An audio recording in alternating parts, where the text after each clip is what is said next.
અમદાવાદમાં સોસાયટીની મીટિંગ બાબતે ખુરશી ધોકાથી ધમાલ થઈ ગઈ। કોઈ ખુરશી ફટકારી રહ્યું છે તો કોઈ દંડાથી પ્રહાર કરી રહ્યું છે। શરૂઆતમાં જોઈ શકાય છે કે 5 થી 3 લોકો બેઠા છે। અચાનક જ છૂટા હાથની મારામારી શરૂ થઈ જાય છે। બાદમાં એક શખ્સ ખુરશી ઉઠાવીને સામેના શખ્સને મારે છે। ત્યાં જ બીજો એક શખ્સ લાકડી જેવું લઈને આવે છે અને મારવા લાગે છે। ખુલ્લેઆમ સોસાયટીમાં ભગડાટી બોલાવવા લાગ્યા। ઘટના અમદાવાદના શિલજની એક સોસાયટીની છે। ત્યાં સોસાયટીની જનરલ મીટિંગ બાબતે બે જૂથ વચ્ચે બોલાચાલીએ ઉગ્ર સ્વરૂપ ધારણ કર્યું અને મારપીટ શરૂ થઈ ગઈ। પોલીસનો દાવો છે કે માથાકૂટ બાદ બંને જૂથ વચ્ચે સમાધાન થઈ ગયું છે। જામનગરમાં 20 કરોડની જમીન તંત્રએ ખાલી કરાવી, બુલડોઝર ફેરવ્યું। જામનગરમાં વર્ષોથી માલધારીઓએ કબજો જમાવી પચાવેલી જમીનને સરકારે પાછી કબજે કરી છે। જામનગરના ખોડિયાર કોલોનીમાં 80 ફૂટ રિંગ રોડ પર પશુપાલકો દ્વારા સરકારી જમીનને પચાવી લેવામાં આવ્યા હતા। પ્લોટમાં ગેરકાયદે દબાણ કરી પોતે રહેવા લાગ્યા હતા। પશુઓને બાંધતા હતા, દુકાનો હતી। આ અંગે તંત્રએ આકરા પગલાં લીધા। લાલ આંખ કરી સવારથી જ પ્લોટ પર દબાણો દૂર કરવા બુલડોઝર લઈને પહોંચ્યું હતું તંત્ર। અધિકારીઓ અહીં કબજો જમાવી બેઠેલા લોકોને બહાર કાઢી બધો સામાન જપ્ત કર્યો। શાકભાજીથી લઈને ફ્રૂટની લારીઓ, પંચરની દુકાનોના સામાન કબજે કર્યો હતો। પોલીસ બંદોબસ્ત સાથે બુલડોઝરની કામગીરી કરાતા દબાણકર્તાઓમાં નાસભાગ મચી ગઈ હતી। અંદાજિત રૂપિયા 20 કરોડની કિંમતના પ્લોટ ખાલી કરાવ્યા હતા। પ્લોટ ખાલી કરી ફેન્સિંગ કરવામાં આવી। 33,600 સ્ક્વેર ફૂટ જગ્યા સરકારે કબજે કરી। ગાંધીનગરમાં વ્યાયામ શિક્ષકો અને પોલીસ વચ્ચે થઈ ઝપાઝપી, ટીંગાટોળીના દ્રશ્યો જોવા મળ્યા। ટીંગાટોળી, પોલીસ સાથે ઘર્ષણ, ઝપાઝપી, હલ્લાબોલ અને ધરણા પ્રદર્શન ઈજાના દ્રશ્યો છે ગાંધીનગરના। અહીં છેલ્લા 15 દિવસથી પીટી શિક્ષકો કાયમી ભરતી કરવાની માંગ સાથે ગાંધીનગર ગજવી રહ્યા છે। ગુજરાત રાજ્યના વ્યાયામ શિક્ષકોએ સરકારની ખેલ સહાયક યોજનાનો વિરોધ કરવા ગાંધીનગરની સત્યાગ્રહ છાવણી ખાતે આંદોલન શરૂ કર્યું છે। છેલ્લા 15 વર્ષથી વ્યાયામ શિક્ષકોની ભરતી ન થવાના મુદ્દે શિક્ષકોએ ગઈકાલની જેમ આજે પણ યોગ અને અંગ કસરત કરીને અનોખી રીતે વિરોધ નોંધાવ્યો છે।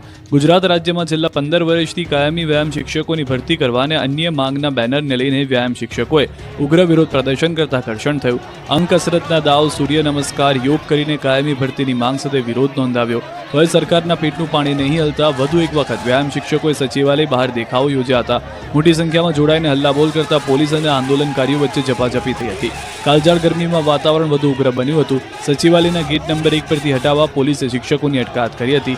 ખેંચીને વાનમાં બેસાડ્યા, ટીંગાટોળી કરીને પોલીસે અટકાયત કરી। પોલીસના ડબ્બામાં બેસાડ્યા તો ત્યાંથી પણ સૂત્રોચ્ચાર કરી ગાંધીનગર નહીં છોડવા વિરોધ કર્યો। લંપટ સાધુને ભગાવો, સંપ્રદાય બચાવોના નારા સાથે સુરતમાં લોકોએ કર્યો વિરોધ।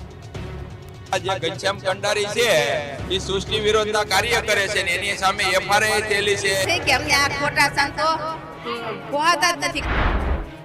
લંપટ સાધુને ભગાવો, સંપ્રદાય બચાવો, પ્રાઇવેટ સંસ્થા ભગાવો, વડતાલ ગાદી બચાવો, હાલના ટ્રસ્ટીઓને ભગાવો, મંદિરને બચાવો, સજા કરો, ગુનેગારોને સજા કરો સહિતના સ્લોગન સાથેના પોસ્ટર સાથે સુરતના લોકોએ વિરોધ કર્યો।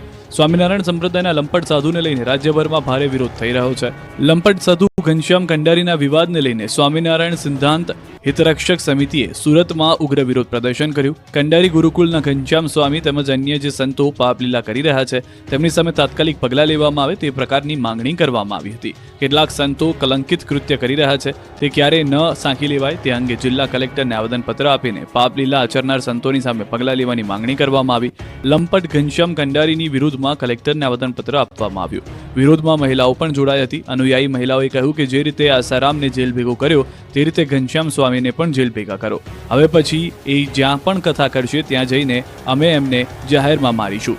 જ્યાં પણ કથા કરતા દેખાશે ત્યાં જઈને વિરોધ કરીશું। અમે અત્યારથી ચેતવણી આપી દઈએ છીએ। ના આપવાનું જ્ઞાન આપે છે, ન બોલવાનું બોલે છે। સંપ્રદાયમાંથી બહાર કાઢો અને અમને ન્યાય આપો। 3 વર્ષ પહેલા સાધુ સામે સૃષ્ટિ વિરુદ્ધના કૃત્યના આક્ષેપ થયા હતા। સાધુ ભૂગર્ભમાં ઉતરી જતા વિવાદ જે છે તે શાંત પડ્યો હતો। હવે સંત સુરતમાં જ્ઞાન કથાનું આયોજન કરતા ભક્તોએ વિરોધ કર્યો। નવસારીમાં રત્ન કલાકારોએ મચાવ્યો હોબાળો। 700થી વધુ કારીગરોએ કામ બંધ કરી હલ્લાબોલ કર્યું। સુરત બાદ વિવિધ માંગોને લઈને નવસારીના પણ રત્ન કલાકારોએ હંગામો મચાવ્યો। જય શ્રી રામ, અમારી માંગે પૂરી કરો, બંધ કરોના નારાથી નવસારીનું હીરા બજાર ગુંજી ઉઠ્યું। નવસારીના શાંતાદેવી વિસ્તારમાં આવેલી સજાનંદ એક્સપોર્ટ હીરા ફેક્ટરીમાં કામ કરતા રત્ન કલાકારોએ ભાવ ઘટાડાના મુદ્દે હડતાલ પાડી। ફેક્ટરીમાં 700 થી 800 જેટલા રત્ન કલાકારોએ કામ બંધ કરી હડતાલમાં જોડાયા, જેનાથી ફેક્ટરીના કામકાજ પર અસર પડી છે। હીરા પોલિશના મથાળાના ભાગ પહેલા 8 રૂપિયા હતા, જે હવે ઘટીને 6.6 રૂપિયા થયા છે। એ જ રીતે તળિયાના જૂના ભાવ 10 રૂપિયાથી ઘટીને 8.70 રૂપિયા થયા। રત્ન કલાકારોએ આ ઘટાડાને લઈને નારાજગી વ્યક્ત કરી। ફેક્ટરીના સંચાલકોએ 2 મહિનામાં ભાવ વધારવાની ખાતરી આપી હતી, તેમ છતાં જૂના ભાવ યથાવત રાખ્યા છે, જે રત્ન કલાકારો માટે અસંતોષનું કારણ બન્યું। હડતાલમાં જોડાયેલા રત્ન કલાકારોનું કહેવું છે કે વધતી મોંઘવારીમાં વર્તમાન ભાવથી ઘર ચલાવવું મુશ્કેલ બની રહ્યું છે. જો ભાવ વધારો નહીં થાય તો આગામી સમયમાં ઉગ્ર આંદોલન કરવામાં આવશે. તો સજાનંદ એક્સપોર્ટ સંચાલકનું કહેવું છે કે રફ હીરાના ભાવમાં ઉતાર ચઢાવ અને પોલિશ થયેલા હીરાના નરમ બજારને કારણે વર્તમાન ભાવ નક્કી કરવામાં આવ્યા છે. જો બજારમાં તેજી આવશે તો ભાવ વધારાની ખાતરી છે. આ હડતાલના કારણે ફેક્ટરીના ઉત્પાદન પર અસર પડી છે અને રત્ન કલાકારોના આંદોલનને લઈને ઉદ્યોગમાં ચિંતાનો માહોલ છે.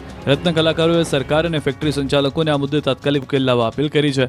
મહત્વનું છે કે સુરતમાં પણ રત્ન કલાકારોએ પગાર વધારાની માંગ સાથે 2 દિવસ રેલી કાઢી વિરોધ પ્રદર્શન કર્યું હતું. ડાંગમાં પાણીને લઈને લોકોએ કર્યો માટલાફોડ વિરોધ.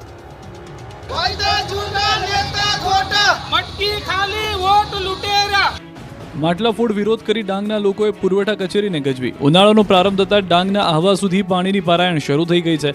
ભર ઉનાળે આદિવાસી લોકોને પાણી માટે વલખા મારવા પડી રહ્યા છે.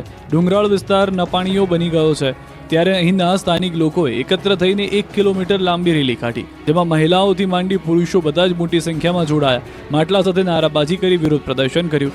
રેલી રૂપે ડાંગ પાણી પુરવઠા કચેરીએ પહોંચ્યા હતા. અહીં માટલા ફોડીને આક્રોશ વ્યક્ત કર્યો. બાદમાં જિલ્લાની બહેનો રેલી સ્વરૂપે આહવા કલેક્ટર કચેરીએ પહોંચી. કલેક્ટર કચેરીએ સૂત્રોચ્ચાર કરીને આવેદનપત્ર આપ્યું. જિલ્લાના ગામો સહિત મુખ્ય મથક આહવા સુધી પાણી પૂરું પાડવા રજૂઆત કરી. પાણીની પારાયણને લઈને સુરેન્દ્રનગરમાં સ્થાનિકોએ મનપા કચેરીએ નહાવાનું નાટક ભજવી વિરોધ કર્યો.